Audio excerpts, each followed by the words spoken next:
நண்பர்கள் அனைவருக்கும் வணக்கம். இன்னைக்கு நம்ம இந்த வீடியோல குடும்ப அட்டை உள்ளவர்களுக்கு மிக முக்கிய புதிய தகவல் வெளியாகி உள்ளது. ஸோ அதை பத்தி தான் இப்ப நம்ம பார்க்க போறோம். ரேஷன் கடைகளில் பொங்கல் பண்டிகையை முன்னிட்டு ஒவ்வொரு ஆண்டும் கார்டுதாரர்களுக்கு பொங்கல் பரிசு தொகுப்பு வழங்கப்படுகிறது. அதிமுக ஆட்சியில் 2021 பொங்கலுக்கு ரேஷன் கார்டுதாரர்களுக்கு தலா 2500 ரூபாய் ரொக்க பரிசு வழங்கப்பட்டது. அதுவே இதுவரை அரசால் வழங்கப்பட்ட உச்சபட்ச பொங்கல் பரிசு தொகையாக உள்ளது.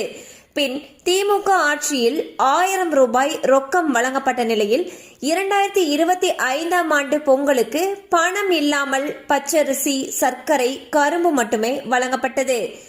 அடுத்த ஆண்டு அதாவது 2026இல் சட்டசபை தேர்தல் நடைபெற உள்ளது.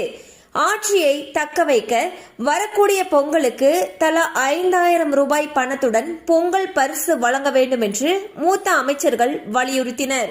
இந்நிலையில் 2.25 கோடி கார்டுதாரர்களுக்கு தலா 3000 ரூபாய் ரொக்கம், தலா 1 கிலோ பச்சரிசி, சர்க்கரை மற்றும் முழு கரும்பு ஆகியவை அடங்கிய பொங்கல் பரிசு தொகுப்பு வழங்க அரசு முடிவு செய்துள்ளது.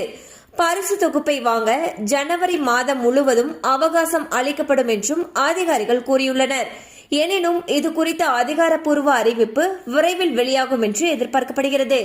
ஸோ பாத்தீங்கன்னா 2026ஆம் ஆண்டு சட்டசபை தேர்தல் வரக்கூடிய காரணத்தினால 2026 பொங்கலுக்கு பாத்தீங்கன்னா அரசு தரப்புல இருந்து 3000 ரூபாய் ரொக்க பணம், அதோட சேர்த்து 1 கிலோ பச்சரிசி, சர்க்கரை, முழு கரும்பு அடங்கிய பொங்கல் பரிசு தொகுப்பு வழங்கப்பட இருக்கிறதாக தகவல்கள் வெளியாகியுள்ளன. எனினும் இது குறித்த அதிகாரப்பூர்வ அறிவிப்பு விரைவில் வெளியாகும் என்று எதிர்பார்க்கப்படுகிறது. கண்டிப்பா அந்த அப்டேட் உங்களுக்கு பயனுள்ளதா இருந்திருக்கும் நம்புறோம். மேலும் இது போல அப்டேட்ஸ் உங்களை உடனே ரீச் ஆகணும்னு நினைச்சீங்கன்னா நம்ம சேனலோட தொடர்ந்து இணைந்திருங்கள். தேங்க்யூ ஃபார் வாட்சிங்.